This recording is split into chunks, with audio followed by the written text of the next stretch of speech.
श्लोक संख्या 23 से पाठ। 23वां श्लोक। नियतं संगरहितं अरागद्वेषतः कृतम् अफलप्रेप्सुना कर्म यत्तत् सात्विकमुच्यते। यत्तु कामेप्सुना कर्म साहंकारेण वा पुनः क्रियते बहुलायासं तद्राजसं उदाहृतम्। अनुबन्धं क्षयं हिंसाम् अनवेक्ष्य च पौरुषम् मोहादारभ्यते कर्म यत्तत्तामसमुच्यते। मुक्तसंगो नहं वादी धृत्युत्साहसमन्विता सिद्धसिद्धयोर्निर्विकारः कर्ता सात्विक उच्यते। मुक्तसंगो नहं वादी धृत्युत्साहसमन्वितः सिद्धसिद्धयोर्निर्विकारः कर्ता सात्विक उच्यते।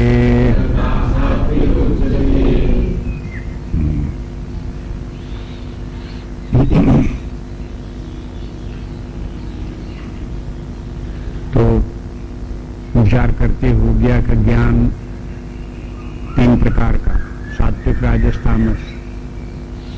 फिर विचार किया कि कर्म 3 प्रकार का, सात्विक राजस तामस। कर्म देख रहे थे। यद्यपि कर्म है बाह्य रूप से दिखाई देने वाला ऑब्जेक्टिव चीज है, लेकिन कर्म के साथ में जो कर्ता है उसकी प्रधानता है। कर्ता के अनुसार कर्म का भी मूल्यांकन होता है। कौन व्यक्ति किस भाव से कर्म कर रहा है, किस विचार से कर्म कर रहा है, उसकी समझ कैसी है, वैसा ही उसका फिर कर्म हो जाता है।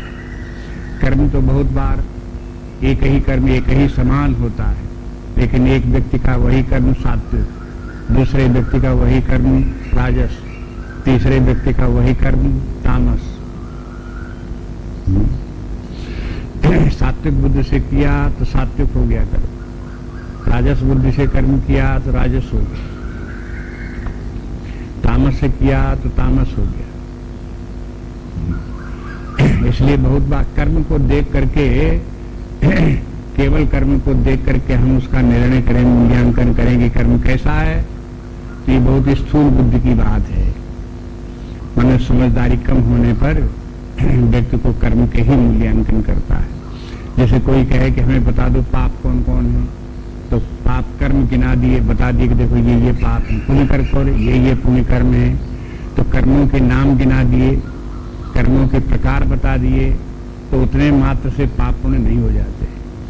ये व्यक्ति की स्थूल बुद्धि के कारण से वो चाहता है कि हमको इस प्रकार से बता दो, लेकिन ऐसे नहीं होता है।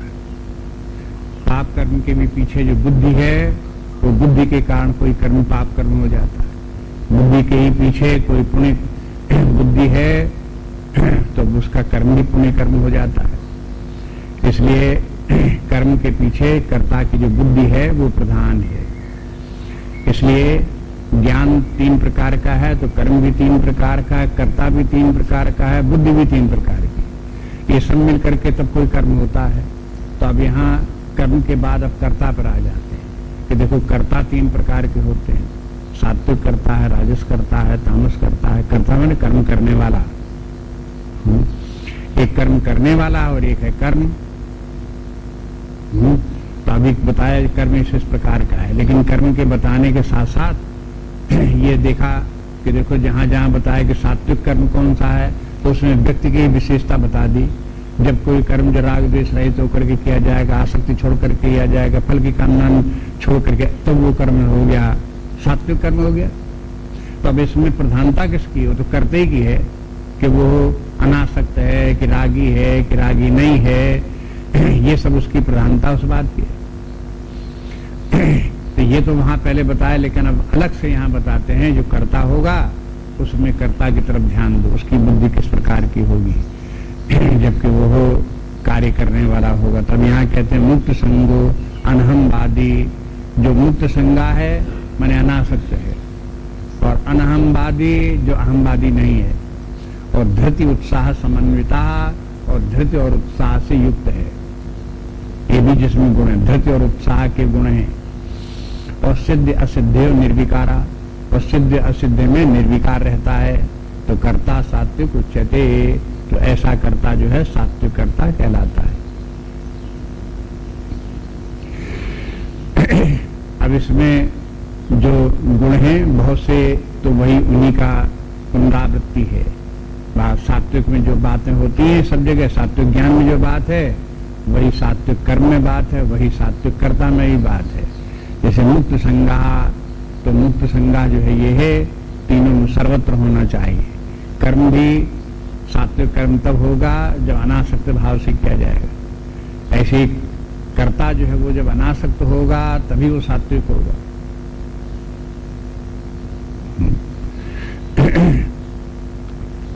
इससे ये समझ में आ जाए कि देखो व्यक्ति की जो बुद्धि है, जो उसका ज्ञान है वही प्रधान है। शुरू में कहा था कि देखो जिस व्यक्ति की जिस प्रकार का ज्ञान है, जैसा ज्ञाता है, जैसा ज्ञेय है, जैसा ज्ञान है, उसी प्रकार से प्रभावित होकर के कर्ता कर्म और करण ये बनते हैं।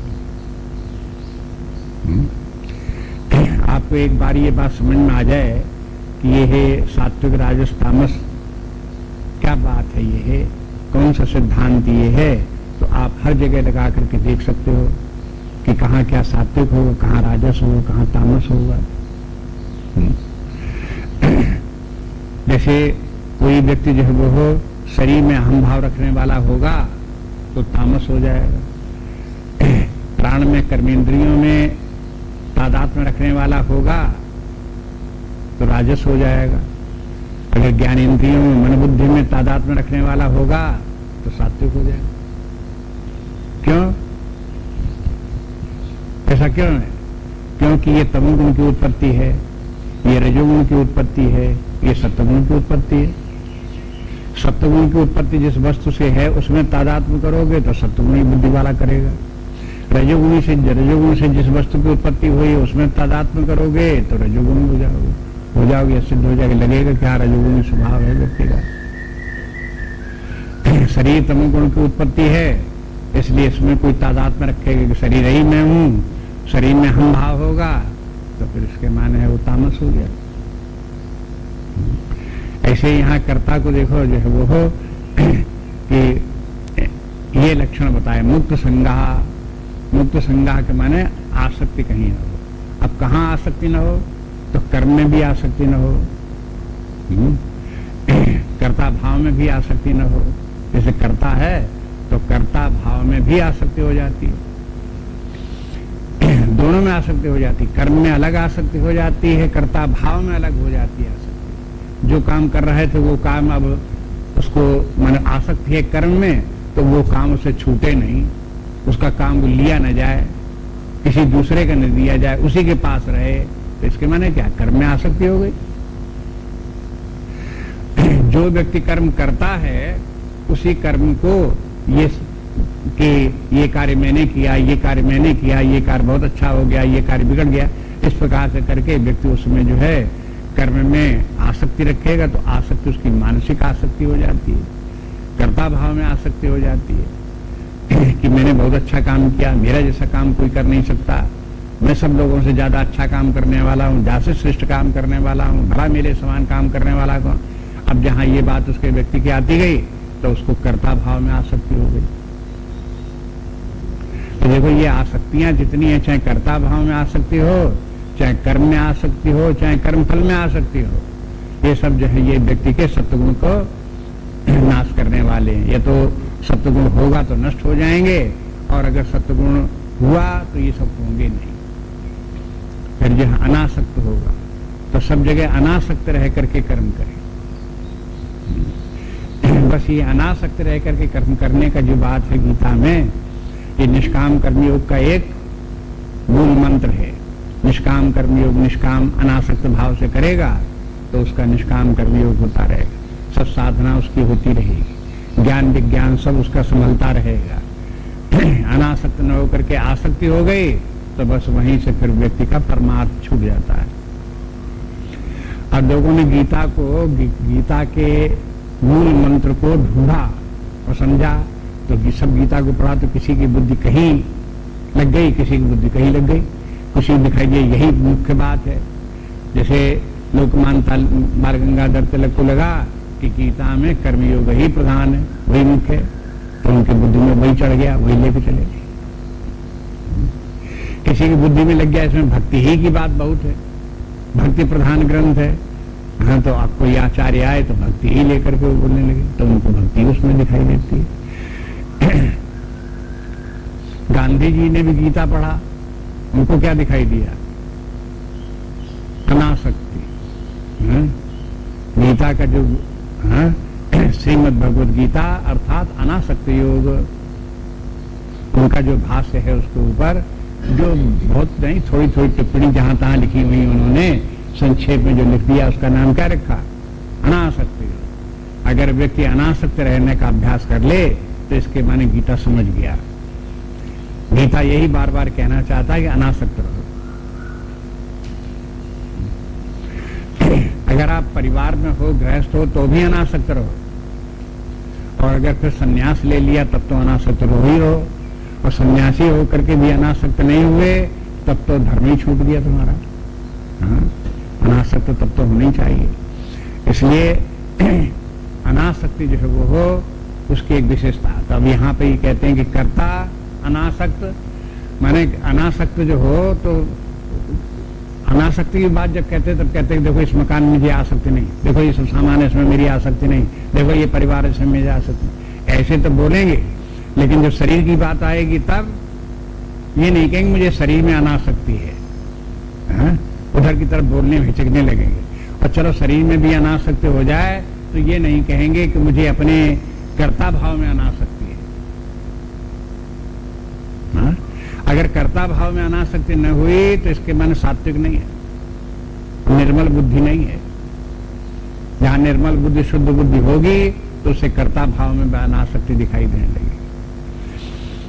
बल्कि इसके बाद कर्ता भाव के अनासक्ति के बाद जो ज्ञान है व्यक्ति को, जो ज्ञान संचय उसने किया, ज्ञाता ज्ञेय ज्ञान भेद वाला बौद्धिक ज्ञान, शास्त्र का ज्ञान हो चाहे और भौतिक विद्याओं का ज्ञान हो, वो ज्ञान जो व्यक्ति ने प्राप्त किया उस ज्ञान में भी व्यक्ति की आसक्ति नहीं होनी चाहिए। बहुत बार लोगों को अपने ज्ञान में भी आसक्ति हो जाती है। परिणाम ये होता है कि अगर उससे हायर ज्ञान कोई सामने आवे तो वो अपना लोअर ज्ञान जो पकड़े बैठे हैं पहले से कि हम तो सारी जिंदगी की तो यही समझते आए, तो आज हम कैसे मान लें कि गलत है, उसको छोड़ने को तैयार नहीं, चाहे गलत हो चाहे सही, पकड़े हम यही रहेंगे। तो ज्ञान में भी आसक्ति हो जाती है। अब देखो गीता शास्त्र ही सुझाएगा, भगवान सुझाएंगे। ये लोग इस प्रकार के जो विचारवान, ज्ञानवान, बुद्धिमान संत महात्मा हो गए हैं, वही लोग सुझाएंगे कि देखो यहां पर भी आसक्ति नहीं होनी चाहिए। कर्ता भाव में भी आसक्ति मत रखो, अपने ज्ञान में भी आसक्ति न रखो। जहां आसक्ति हो गई वहां प्रगति ठप, बस।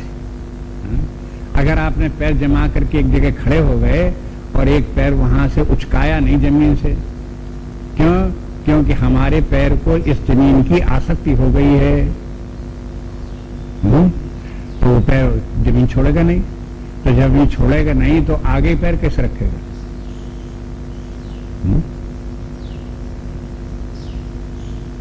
वो तो जब एक जगह अनासक्त होगा पैर तभी दूसरी जगह पैर रखेगा। अगर एक जगह चपक गया ऐसे ही करके मन है, बुद्धि है, जहां चपक गई लग गई तो उसके आगे फिर और बढ़ना चाहो तो बुद्धि आगे बढ़ ही नहीं सकती, चक्की बैठी वहीं पर। इसलिए समझदारी से काम में विचार करें तो ये है कि जितना हम जानते हैं, जितना सीखा है, जो कुछ है उसके आगे बढ़ो, अनासक्त बनो।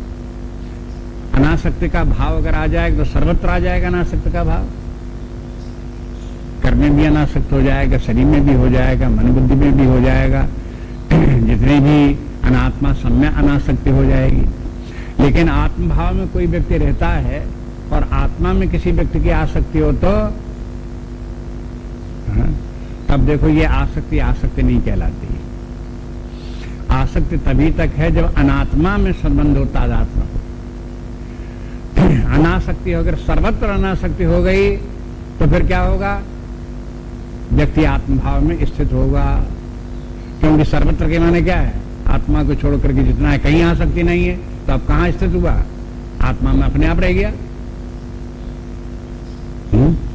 और कोई व्यक्ति आत्मभाव में स्थित क्यों नहीं होता? क्योंकि उसके आसक्तियां जगह जगह हैं, इसलिए उन आसक्तियों के कारण वहीं चिपका बैठा है आत्मा से दूर। इसमें से कौन सी समझने की बड़ी मोटी बात, साधारण सी बात है, इसमें कौन सी समझने के लिए बड़ी आपको बुद्धि लगानी पड़ेगी? इसलिए जो है ये है अनासक्ति जो है वो हो, उसके ऊपर जो है वो हो। गांधी जी ने खैर गीता तो लिखा ही, बाकी उनका जो है वो हो यंग इंडिया वगैरह अखबार निकला था, उसमें भी अनासक्ति पर वो लिखते रहते थे, बार बार लिखते। और कोशिश भी उन्होंने की कि अनासक्त रहने का अभ्यास भी किया, जहां तक हो तहां तक व्यवहारिक जीवन में अनासक्त होकर के रहो, कार्य करो, लेकिन अनासक्त होकर के कार्य करो। संसारिक और बातों की तो बात क्या है, राजनीति के क्षेत्र में भी अनासक्त होकर के कार्य करो। इस प्रकार का प्रयोग किया। वो राजनीति के क्षेत्र में कार्य करते रहे, लेकिन अनासक्त सर्वत्र, किसी से आसक्ति नहीं। तो ये जब कर्ता जो है सात्विक कर्ता होगा तो अनासक्त होगा। और ये भी देखो, जब अनासक्त होगा तो अनहमवादी भी होगा। इन दोनों का संबंध है। अहंकार के माने क्या है? अनात्मा में तादात्म्य का नाम ही अहंकार है। शरीर में नहीं हूं, लेकिन शरीर ही मैं हूं, इस प्रकार का समझते हैं या बोलते हैं तो ये अहंकार हो गया। अहंकार के माने ये नहीं जब तक चिल्लाए नहीं तब तक अहंकार नहीं। अरे केवल चुपचाप बैठे हुए लेकिन शरीर को अपना सत्ता समझ रहे हैं कि मैं शरीर हूं, तो इसके माने अहंकार है। बस अगर अपने प्राण में हम बुद्धि रखे हुए तो अहंकार है, अपने मन में हम बुद्धि रखे हैं तो अहंकार है, अपनी बुद्धि में हम भाव रखे हुए हैं तो अहंकार है, क्योंकि ये सब अनात्मा है। अपने स्वभाव में हम बुद्धि रखे हुए, ये तो मेरा स्वभाव है, ऐसे करके कोई व्यक्ति समझता है। तो स्वभाव में अगर उसका तादात्म्य है, उसमें आसक्ति है, तो इसके माने अहंभाव है। बस इसलिए अच्छी तरह से विचार करके इस बात को समझ लेना चाहिए कि जीवन का स्वरूप क्या है। इसीलिए कहते हैं वेदांत प्रैक्टिकल वे ऑफ लाइफ है। किस प्रकार ये शास्त्र बताता है कि प्रैक्टिकल वे ऑफ लाइफ क्या है, कैसे जीवन जियो। और जो लोग ये कहेंगे कि भाई ऐसे हो ही नहीं सकता, ऐसे चल ही नहीं सकता, ऐसा ये तो कहने की बातें हैं, हो ही नहीं सकता, इसके माने बुद्धि तमोगुणी। शास्त्रकार कहने में क्या देर लगती है? कि तमोगुणी बुद्धि है, इसलिए आपको जो राइट वे ऑफ थिंकिंग और राइट वे ऑफ लिविंग है वो आपको एक्सेप्टेबल नहीं है। बस सत्वगुण होता तो समझ में आ जाता है सब बात। इसलिए कहते हैं मुक्त संगो अनहमवादी और धृति उत्साह समन्विता। अब ये करता है, अहंकार लेकर के कर्म करने वाला व्यक्ति है तो वो सात्विक नहीं हो गया, राजस हो गया, अनहंकारी होना चाहिए। लेकिन कर्म करते हुए में भी व्यक्ति को दो बातों की कमी प्राय देखी जाती है। रजोगुणी स्वभाव के व्यक्तियों में कमी होती है, तो धृति नहीं होती, दूसरा उत्साह नहीं होता। लेकिन सात्विक करता होगा तो उसमें धृति भी होगी, उत्साह भी होगा। धृति के माने जो कार्य पकड़े उसको सुचारू रूप से करे और अंत तक उसे पूरा पहुंचा दे, ये नाम धृति है। कार्य में उसका उत्साह बना रहे, टूटे नहीं उत्साह, तब उसका सात्विक बुद्धि हुई। होता क्या है, व्यक्ति के धृति नहीं होती। धृति मानी जो कार्य उसने पकड़ा है उसको पकड़े नहीं रहता, थोड़ा किया छोड़ दिया, थोड़ा किया छोड़ दिया, इसके माने धृति नहीं। एक पुस्तक लेकर के पढ़ना शुरू की, कुछ पन्ने पढ़े, 10-20 पन्ने पढ़े, धर दी पुस्तक, आगे धृति नहीं, आगे नहीं बढ़ सके। कोई कार्य हाथ में उठाया, लिया, थोड़ा सा किया, उसके बाद बंद कर दिया, कई दिन तक फिर की। पर इस प्रकार के जो आदत है वो हो रजोगुणी स्वभाव के व्यक्ति के। सत्वगुणी स्वभाव वाला व्यक्ति में धृति होगी तो इसके माने कार्य को पकड़ेगा तो उसे पूरा उतारेगा। और दूसरा, कार्य करते समय पूरा उतारने एक बात है, और दूसरा उत्साह के साथ कार्य करना दूसरी बात है।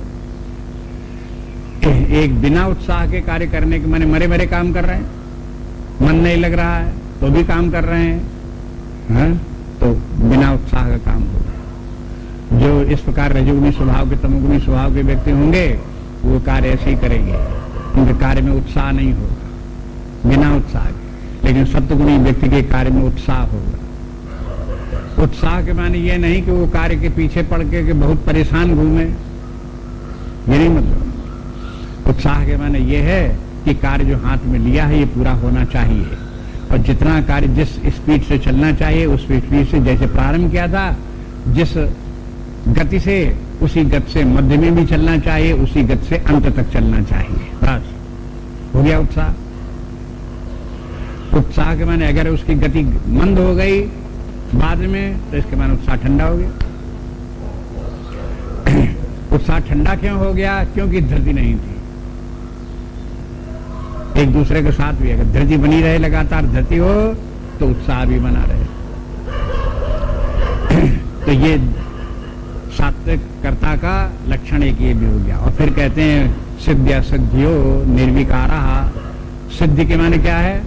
अब जब वो कार्य करेगा तो कर्म का कुछ परिणाम भी होगा, फल भी होगा।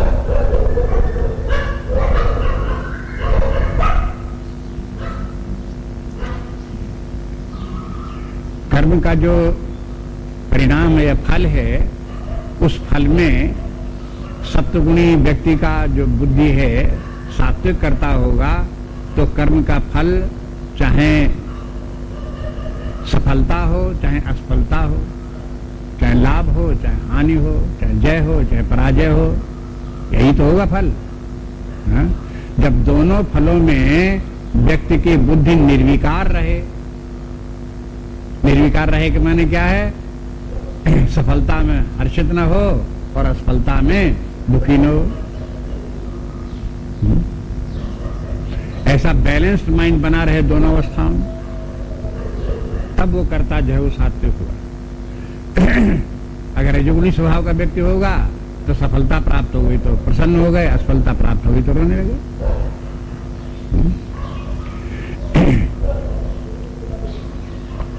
आजकल आप देखो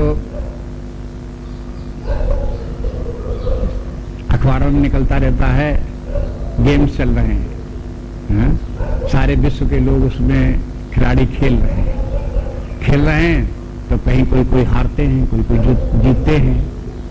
अब दोनों के चित्र निकलते हैं। जो हार गया तो मुंह लटकाए हुए हैं, आंखें बंद किए हुए हैं, सिर झुकाए हुए हैं। क्या हो गया? नीचे लिखा हुआ कि ये हार गए इसलिए देखो ये ऐसे करते हैं। जो जीत गए वो क्या है? वो अपनी टोपी उछाल रहे हैं, हाथ उछाल रहे हैं, किसी को लेकर के पकड़े चिपका रहे हैं।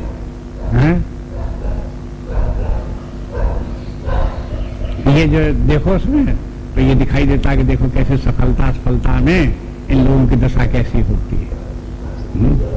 अब चाहे सारा विश्व भर उनकी प्रशंसा कर रहा हो, उनके आंखें उनके ऊपर टिकी हो, लेकिन गीता शास्त्र के आचार्य क्या कहेंगे?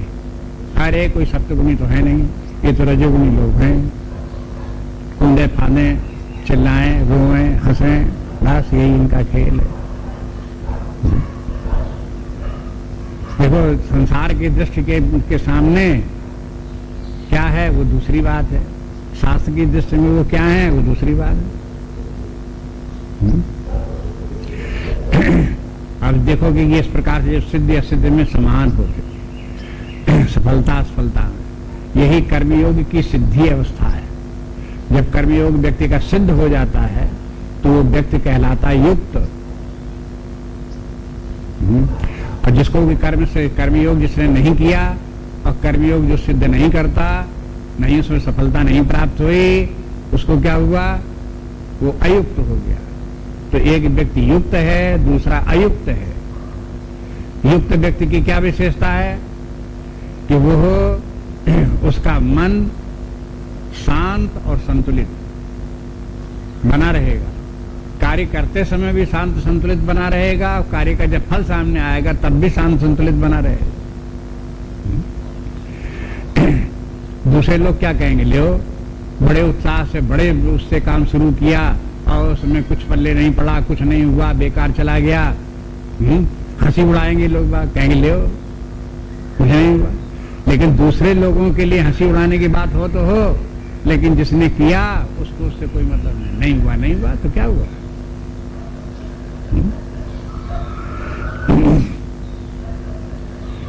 स्वामी जी ने तमाम ज्ञान यज्ञ किए, सब लोग जानते हैं, 500 से ज्यादा ज्ञान यज्ञ किए। आप क्या समझते हो कि 500 से 500 ज्ञान यज्ञ एक समान सफल हुए?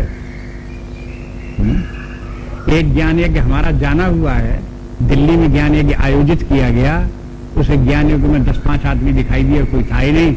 आखिरकार वो ज्ञान यज्ञ बंद कर दिया गया, नहीं हुआ वहां। तो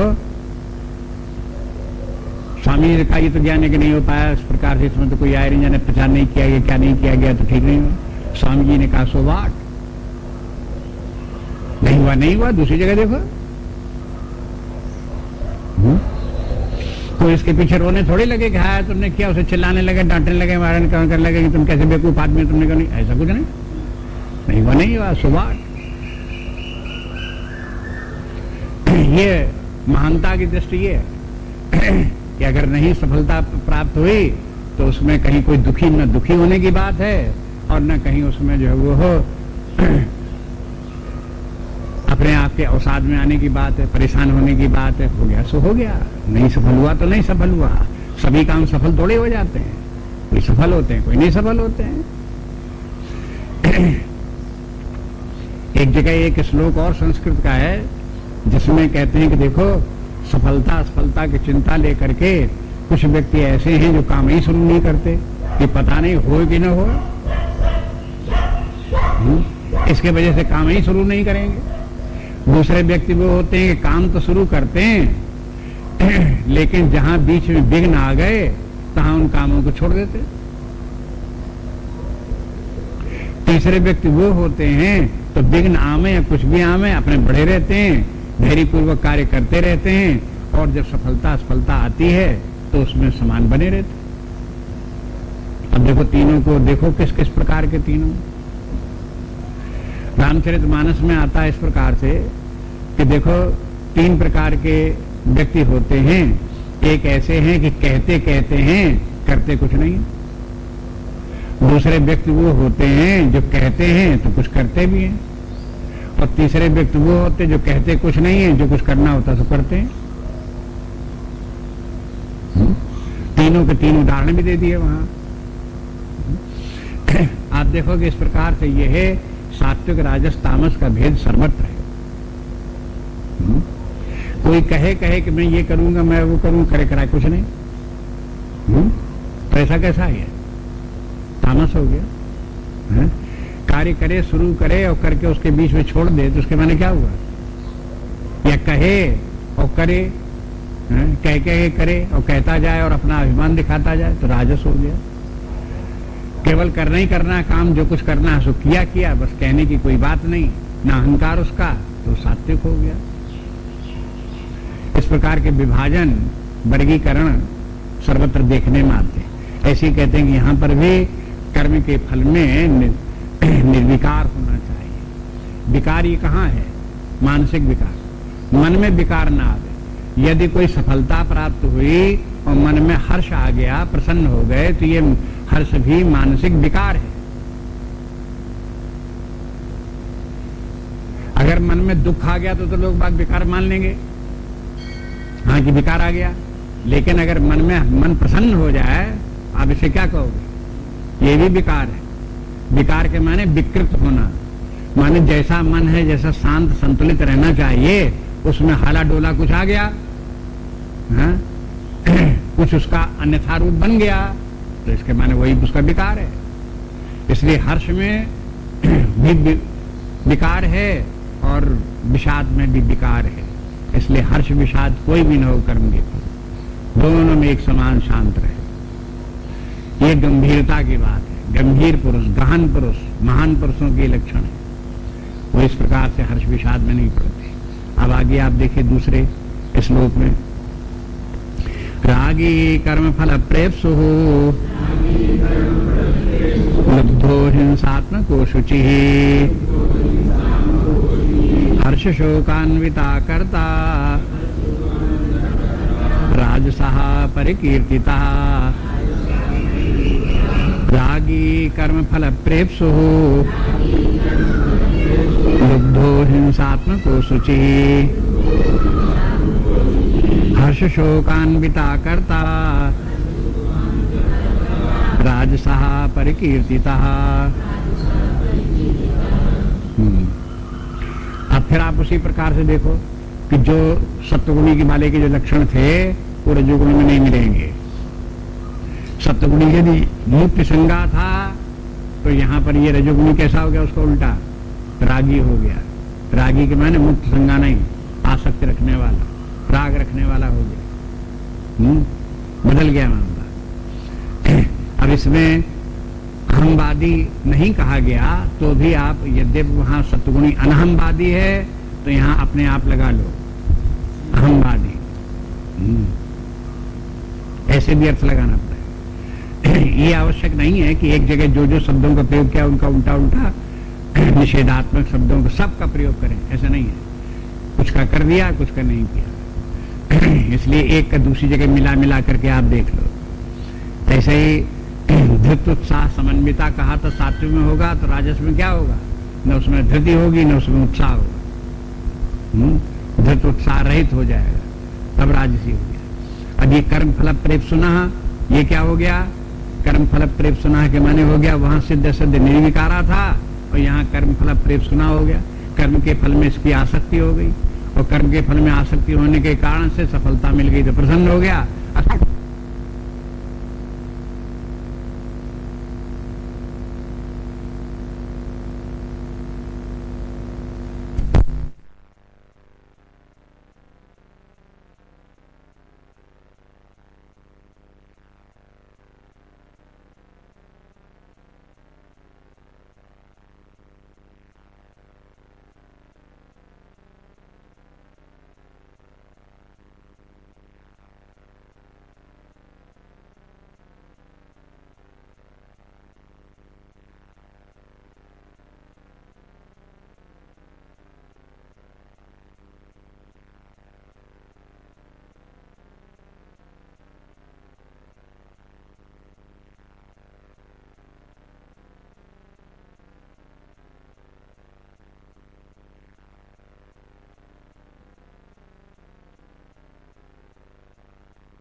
कर्म के फल का लोभ लेकर के या उसकी आसक्ति लेकर के, कोई कामना लेकर के संसार में सभी लोग काम करते हैं, होता यही। इसीलिए निष्काम कर्मी लोगों को समझ में नहीं आता। स्वयं भी व्यक्ति सारी जिंदगी क्या करता रहा, हा? किसी न किसी लोभ से प्रेरित होकर के कार्य करता रहा। दूसरे लोगों को उसने क्या देखा, जिस व्यक्ति को देखो किसी न किसी लोभ से प्रेरित होकर के कार्य कर रहा, तो उसके साथ सारी दुनिया तो लोभ से प्रेरित होकर कार्य करता है। ऐसा कहीं हो ही नहीं सकता लोभ छोड़ करके काम करो। ये तो दुनिया देखकर समझ में आया, लेकिन शास्त्र इस दुनिया के आधार पर नहीं चलता। वो तो जो सत्य है उसकी खोजा उसने बताया कि देखो ऐसा भी हो सकता है कि आप लोभ से प्रेरित होकर के कार्य न करो, बल्कि कार्य इसलिए करो जिससे कि आप जीवन में महानता को प्राप्त करो। ये लोभ की बात नहीं है। आप धीरे धीरे करके अपना आत्म विकास करो, व्यक्तित्व का विकास करो, मनोबुद्धि को शुद्ध शांत बनाओ, परमात्मा में बनाओ, उस तरफ आगे बढ़ो।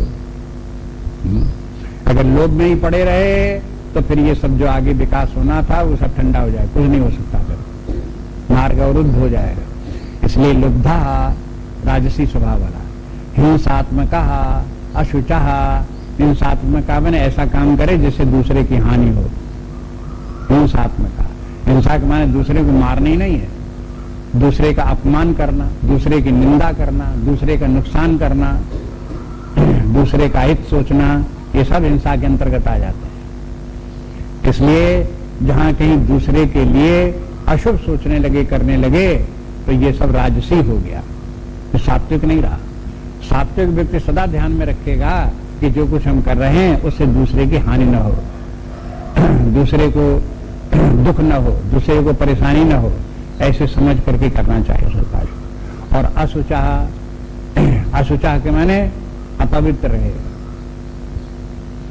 करना क्या चाहिए? सात्विक होगा तो शुद्ध रहेगा, राजस हो गया तो अशुचा हो गया।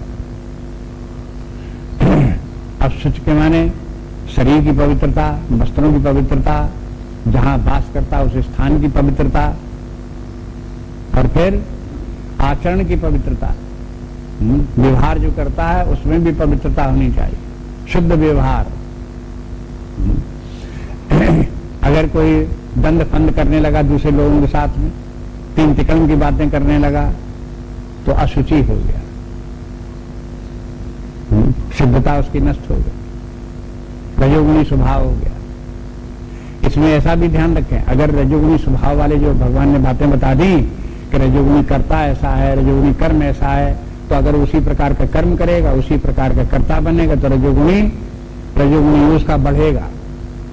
इसके माने पहले से रजोगुणी था भी और उसका रजोगुणी बढ़ता भी रहेगा।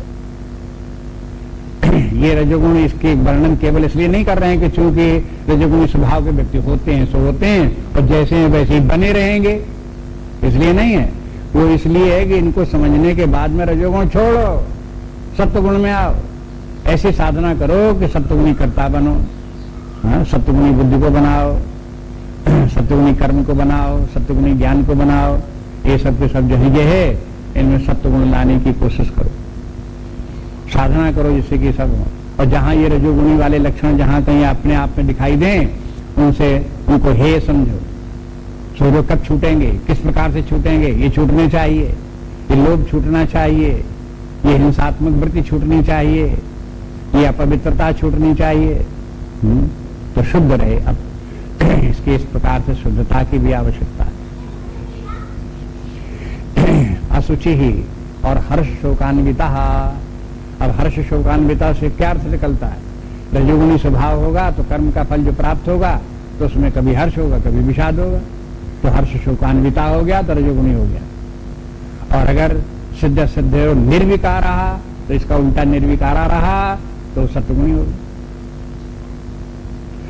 अब लोग बात कभी कभी कहते हैं भाई जबकि सफलता प्राप्त होगी तो हर्ष हो गई, उसको क्या करोगे? जब सफलता प्राप्त होगी तो दुख हो गई, उसको क्या करोगे?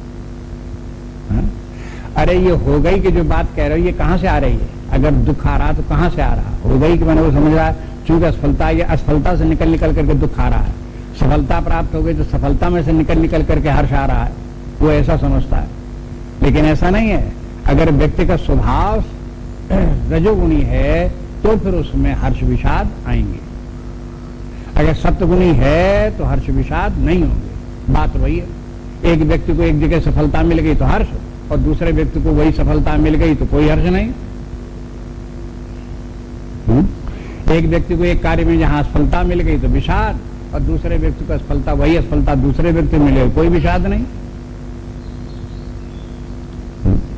तो ऐसा क्यों होगा? जबकि सत्वगुणी स्वभाव रजोगुणी स्वभाव के कारण से होगा। प्रधानता व्यक्ति के स्वभाव की है, सत्वगुणी है कि रजोगुणी है। इसलिए बार बार यही कहते हैं कि देखो ये स्थूल बुद्धि या बहिर्मुखी बुद्धि से पार पाओ, किसी प्रकार से इसको छोड़ो। हमेशा जहां देखो तहां स्थूल बुद्धि लगे भिड़ा दी, जहां देखो तहां स्थूल बुद्धि भिड़ा दी, इसके माने वो रजोगुणी और तमोगुणी का लक्षण है।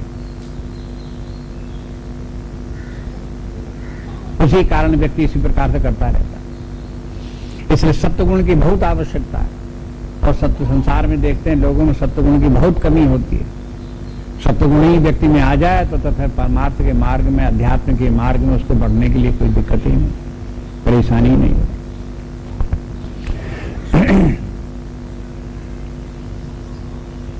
हो सकता है कि आपने ऐसे व्यक्ति न देखे हों जिनको हर्ष विषाद नहीं होता है। अगर जिंदगी में किसी व्यक्ति को एक भी व्यक्ति ऐसा न दिखाई दे कि हर्ष विषाद नहीं होता उसे, तो क्या समझेगा कि सारी दुनिया को 100% हर्ष विषाद सबको होता है और ऐसे हमको भी होता तो कौन सी बात। लेकिन अगर दुनिया में किसी एक व्यक्ति को भी ऐसा देख ले जिसको हर्ष विषाद नहीं होता है, तो या तो वो समझ लेगा कि ये है पागल है, या समझ ले कि मूर्ख है, जड़ बुद्धि है। ऐसे भी सोच सकता है। और ऐसे भी उसको अगर समझ में आवे कि भाई इस व्यक्ति ने तो बड़े महान कार्य किए हैं, इसका जीवन बड़ा उज्जवल दिखाई देता है, बड़ा प्रशंसनीय व्यक्ति है, बड़ा महान व्यक्ति है, युग निर्माता है, युग को ही बना देने वाला, बदल देने वाला है, ऐसा कुछ दिखाई दे तो आप देखोगे कहीं कहीं ऐसे व्यक्तियों में ये गुण दिखाई देता है कि जिनको हर्ष विषाद भी नहीं है, लोभ भी नहीं है, जिनको कि जो है वो कहीं आसक्ति भी नहीं है। इस प्रकार के व्यक्ति भी संसार में हैं और वही आदर्श है। उसी प्रकार से बनना चाहिए, उसी स्थिति को प्राप्त करें व्यक्ति। एक जगह महाभारत में एक श्लोक आता है, देखो इस श्लोक में क्या कहते हैं। जो लोग हर्ष विषाद में पड़े रहते हैं, बार बार हर्ष विषाद जिनको होता है, छोटी छोटी बातों में होता रहता है, उनके लिए एक नाम दिया, ये लोग मूढ़ हैं। देखो ऐसे बोल देते, कहते हैं कि शोक स्थान शास्त्राणी और भय स्थान शतानी च। जिंदगी में हजारों बातें ऐसी होती रहती हैं जिनके कारण शोक हो सकता है, हजारों बातें ऐसी हो सकती हैं जिनका कि भय हो सकता है, लेकिन दिवसे दिवसे मूढ़म आविशंति। नित्य नित्य जो मूढ़ व्यक्ति हैं वही उनसे आविशंति माने उसी के प्रभाव में आते हैं। न पंडितम, और जो पंडित लोग हैं वो हर्ष विषाद में नहीं पड़ते। शोक स्थान शास्त्राणी, शोक के हजारों स्थान, हजारों कारण शोक के हो सकते हैं, लेकिन मूढ़ लोग तो शोकित होते, शोक युक्त होते हैं, लेकिन बुद्धिमान व्यक्ति, पंडित लोग जो है शोकान्वित नहीं होते। कभी कभी तो लोग बाग शोक करते भी जाते हैं, और अगर मान लो ये बात कहीं सुनी भी हो, पढ़ी भी हो, कहीं कथा था में कहीं बात आ भी गई हो, तो वो कहेंगे कि कई भाई क्यों रो रहे हो, कोई हम पंडित थोड़ा है, हम तो रोएंगे। ये फाना ही दिखाने वाली बात है। शास्त्र ये थोड़ी कहता था कि तुम इस प्रकार से लोगों को कहो कि हम पंडित थोड़े हैं इसलिए हम रो रहे हैं। अरे भाई, शास्त्र इसलिए कह रहा था कि ऐसी मूर्खता मत करो, इससे बचने की कोशिश करो, जानबूझ करके न रो, रोना छोड़ो। एक तो रोने की बात माने जो घटना घट गई और उसमें असफलता या हानि कुछ हो गई, उसके लिए तो व्यक्ति रोने लगता है। और जो हानि होने की संभावना दिखाई देती है, जिस वस्तु के विनाश होने की संभावना दिखाई देती है, उसके प्रति क्या होता है। अभी शोक नहीं हुआ तो भय हो जाएगा, कहीं ऐसा ना हो जाए कि ये मर जाए, कहीं ऐसा ना हो जाए इसका नाश हो जाए, कहीं ऐसा ना हो जाए ये काम बिगड़ जाए, कहीं ऐसा ना हो जाए ये हो जाए। तो उसके लिए वो जो बिगड़ जाने की जो बात है, उसका आगे चल करके जो शोक उत्पन्न करने वाली वस्तु है, उसके लिए आज जो शोक है वो भयान्वित शोक है। भय भी एक प्रकार का शोक है, लेकिन वर्तमान की घटना का शोक नहीं है, आगे आने वाली के प्रति शोक है। तो ये जो शोक बुद्धि है व्यक्ति की, ये मूढ़ता का लक्षण है।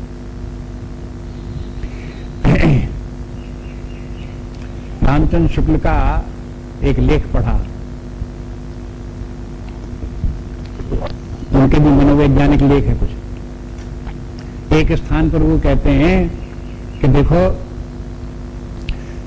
कुछ लोग ऐसे होते हैं जिन्होंने कभी जिंदगी में हंसना ही नहीं जाना, कभी हंसे नहीं। जब देखो तब रोते ही रहे, जब देखो तब रोते ही रहे। जब वो मिलेंगे तो आप उनको देखोगे तो उनकी सूरत कैसी दिखाई देगी? मुहर्रमी सूरत। मुहर्रम में क्या होता है? जितने लोग मुहर्रम के जुलूस में जा रहे हैं वो क्या कर रहे हैं? वो सूरत उनकी मुहर्रमी सूरत।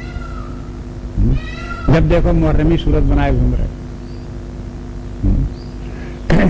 तो ये इस प्रकार का जो ये स्थिति है कि हमेशा दुखी रहे, हमेशा दुखी रहे, कभी प्रसन्न न हो, ये दुर्भाग्य की बात। अगला श्लोक देखे। अयुक्ता प्राकृत स्तब्धा शठो नैष्कृत कोलसा विषादी दीर्घसूत्री च कर्ता तामसोच्यते। अयुक्ता प्राकृत स्तब्धा शठो नैष्कृत कोलसा विषादी दीर्घसूत्री च कर्ता तामसोच्यते। अब रजोगुणी स्वभाव वाला जो करता था उसी में तमाम दोष आ गए, उसी में तमाम कमियां बता दी गई। अब जब तामसी करता होगा तो उसके क्या हाल होंगे? अब कौन से दोष बच गए थे जो अब तामसी के लिए बताने पड़ेंगे? तो देखो अब बताते तामसी करता कैसा होगा। अयुक्ता, ये अयुक्ता इसलिए बताया कि सत्वगुणी अगर करता होगा तो युक्त होगा, तो तमोगुणी करता होगा तो अयुक्त होगा। ये अयुक्त सूचित करता है सत्वगुण का विरोध है। जो सत्वगुण के जो लक्षण हैं कर्ता के, वो तमोगुण में उसके विपरीत होते हैं। रजोगुणी में बिगड़े हुए होते हैं और तमोगुणी में विपरीत होते हैं। इसलिए अब यहां दिखाते हैं कि देखो ये तमोगुणी व्यक्ति जो है वो दूसरी पंक्ति में देखो, विषादी तामस उच्यते। अब सत्वगुणी जो था तो हर्ष शोक करता ही नहीं था, दोनों में संलिप्त रहता था। रजोगुणी था तो हर्ष शोकान्वित हो गया, और जो तमोगुणी हुआ तो उसका हर्ष भी नदारत हो गया। अब केवल विषाद ही विषाद रह गया। हमेशा विषादी रहे, हमेशा मुहर्रमी सूरत बना रहे, तो इसके माने क्या? तमोगुणी स्वभाव का व्यक्ति। इसी तरह से अयुक्ता, अयुक्त का अर्थ आपको बता दिया। जो निष्काम कर्मयोग करने वाले व्यक्ति हैं वो कर्मयोगी कहलाते हैं। योगी व्यक्ति का जिसका योग सिद्ध हो गया, जिसको सत्वगुण में स्थित हो गया और मन शांत हो गया, संतुलित हो गया, तो उसका योग सिद्ध हो गया। तो जिस योग सिद्ध हो गया तो वो कहलाएगा योग युक्त।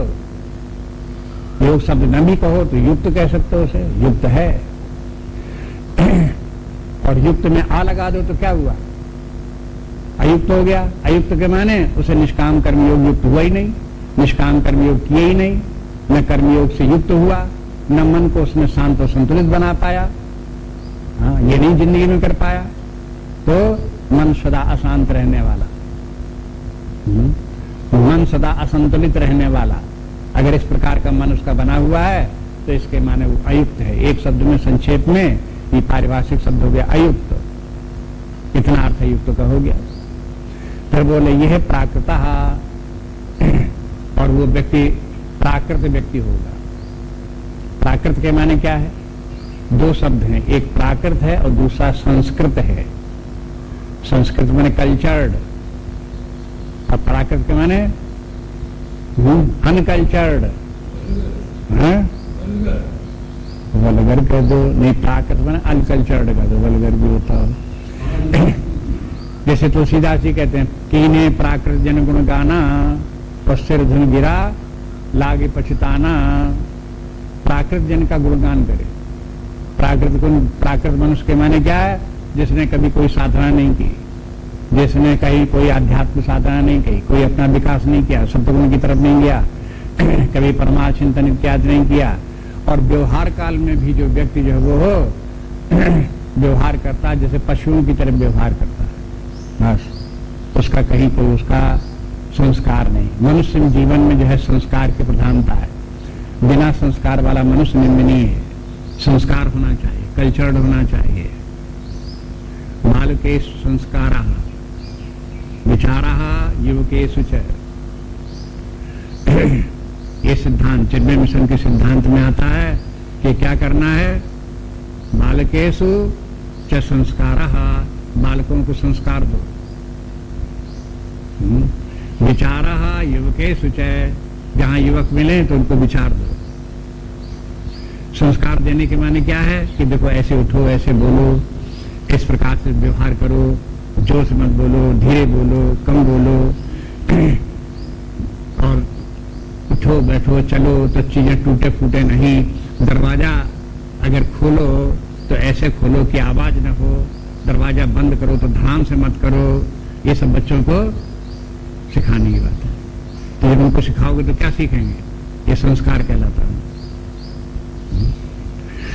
तो जब संस्कृत हो गए तो उनमें सत्वगुण आ जाता है, और असंस्कृत रहे तो धड़ाम धड़ाम करेंगे, उल्टा सीधा बोलेंगे, उल्टे सीधे काम करेंगे, तो फिर इसके माने अनकल्चर्ड, प्राकृतः। उनके लिए प्राकृत शब्द का प्रयोग किया। जो तमोगुणी कर्ता होते हैं वो प्राकृत होते हैं।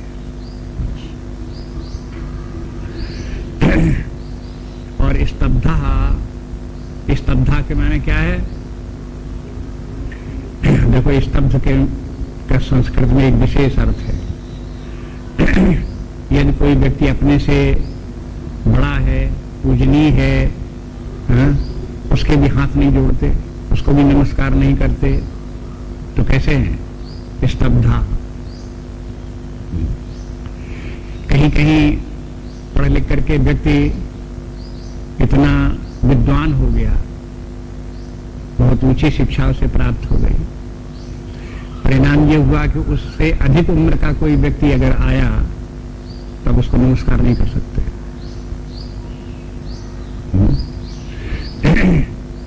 उसको अपने माता पिता को भी वो नमस्कार नहीं कर सकता, उसे स्तब्ध कहते हैं। छांदोग्य उपनिषद में आता है, आरुण श्वेतकेतु की कथा आती है, और वो कथा प्रारंभ यही से होती है। श्वेतकेतु पुत्र है, उसको पिता भेजता है पढ़ने के लिए, और वो 12-15 साल जाकर के कहीं आश्रम में जाकर के पढ़ता है, और पढ़ने के बाद सब विद्याएं पढ़ा करके आता है। तो उसको ये लगने लगता है कि हमने जितनी विद्याएं पढ़ी इतने वर्षों में, इतनी पिताजी भी नहीं जानते होंगे।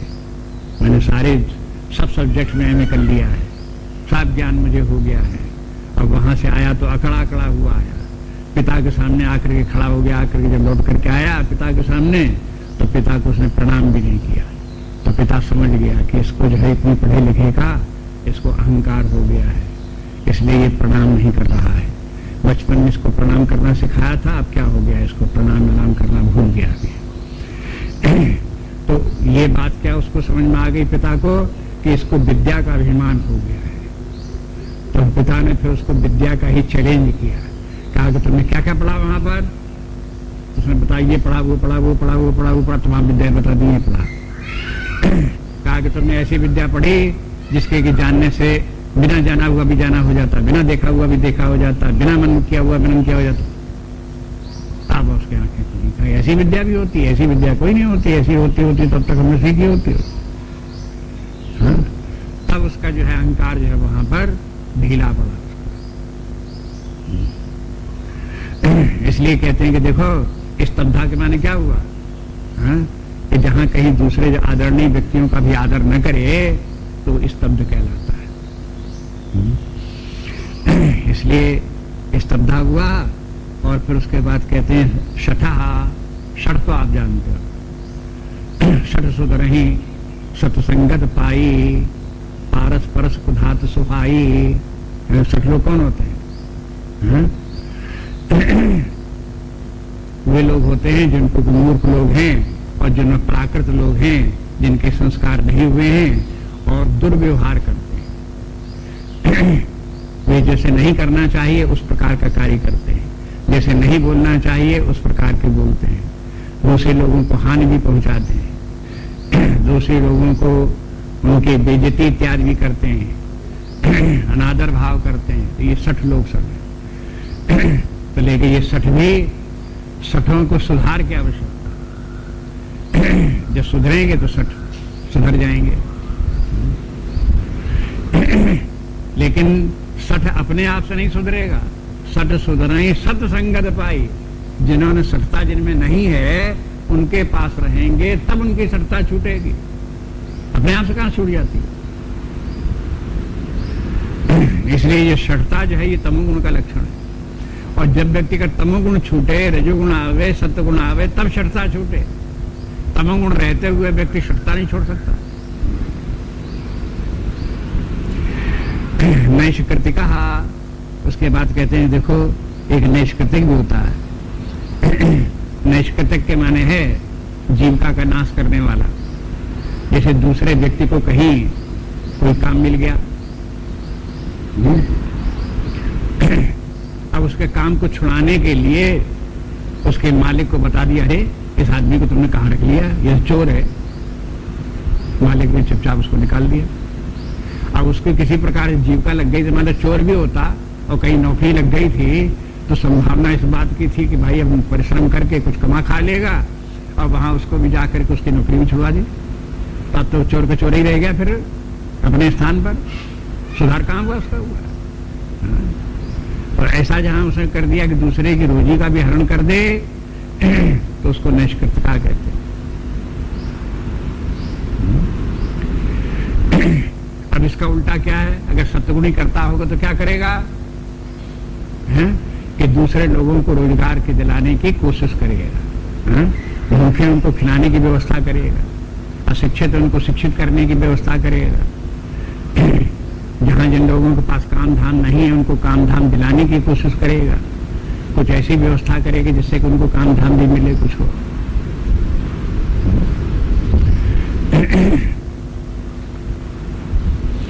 स्वामी जी ने सिद्धवाड़ी में आश्रम बनवाया, तमाम जो है उसमें जो है लेबर लगा, कारीगर लगे, राज लगे। लोगों ने, वहां के लोगों ने बताया कि महाराज यहाँ के जो कारीगर हैं और मजदूर हैं, ये मजदूर हैं, ये तो यहाँ काम नहीं करते, आलसी हैं। और यहाँ के जो कारीगर हैं इनमें हुनर नहीं है, आप बनवाओगे ठीक बनेंगे नहीं होता। आप इनके कारीगरों को कहीं दूसरी जगह से आप लाओ और फिर बनवाओ तब ठीक आश्रम बनेगा। लेकिन स्वामी जी ने क्या कहा कि हम दूसरी जगह से नहीं लाएंगे, यही लोगों को जीविका मिलनी चाहिए, इन्हीं लोगों के लिए कुछ न कुछ होना चाहिए। इनको लगे कि हमने आश्रम अपने हाथ से बनाया है, इसलिए इनको लगाएंगे, चाहे ये पैसा ज्यादा लें, काम कम करें, तो भी इनको लगाएंगे। तो देखो दृष्टि कहां जाती है व्यक्ति की, और प्रेरक स्रोत कहां होते हैं। एक व्यक्ति कह रहा है इनको हटाओ वहां से लाओ, और दूसरा व्यक्ति कह रहा नहीं हम इन्हीं को लगा काम कराएंगे। इसलिए एक दूसरे को समझना मुश्किल पड़ जाता है। ये कहते हैं नैष्कृतिका, और फिर कहते हैं आलसा, अलसाहा, अलसमा आलसी स्वभाव का। तो तमोगुणी स्वभाव का वो तो पहले बता दिया 14वें अध्याय में। तमोगुण का लक्षण क्या है, आलस, प्रमाद, निद्रा, दीर्घ सूत्री होना, जड़ता, मूर्खता, ज्ञान में रुचि न होना, ये उसका तमोगुण का लक्षण।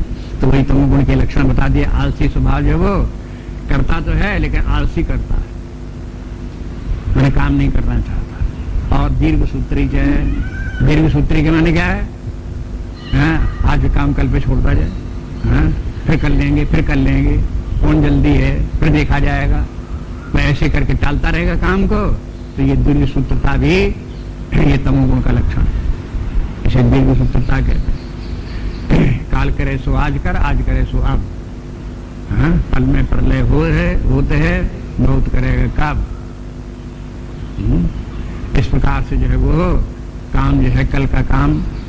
अभी उदाहरण दिया जाता है इस प्रकार का, कहते हैं कि रावण बड़ा वैज्ञानिक था, बड़ा ज्ञानवान था।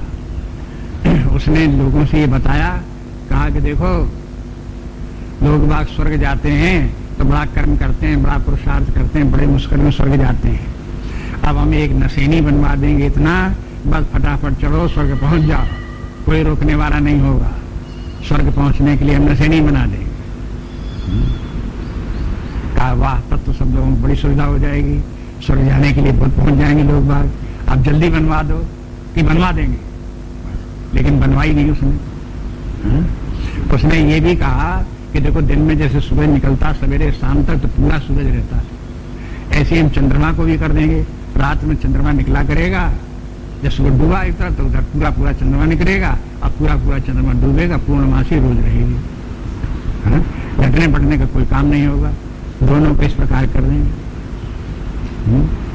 तो उसने कहा, रावण से कहा कि भाई अब उसको चंद्रमा को ऐसा कर दो बराबर निकले कि कर देंगे।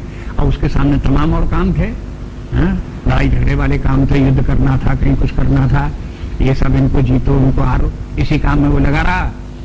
तो परिणाम हुआ कि न उसने सूर्य की निशानी बनवा पाया और न चंद्रमा कर पाया।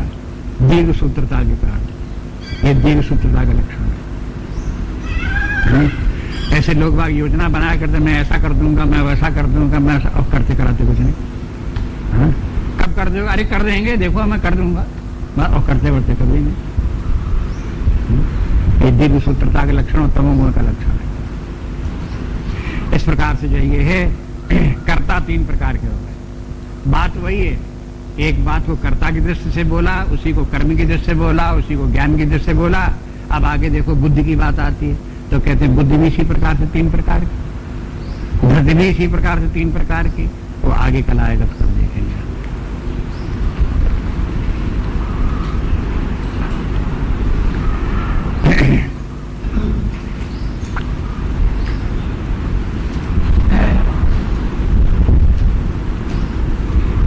नान्या स्पृहा रघुपते हृदय सुमदीये, सत्यं वदामि च भवान् अखिलान्तरात्मा, भक्तिं प्रयच्छ रघुपुङ्गव निर्भरां मे, कामादिदोषरहितं कुरु मानसं च। श्री राम जय राम जय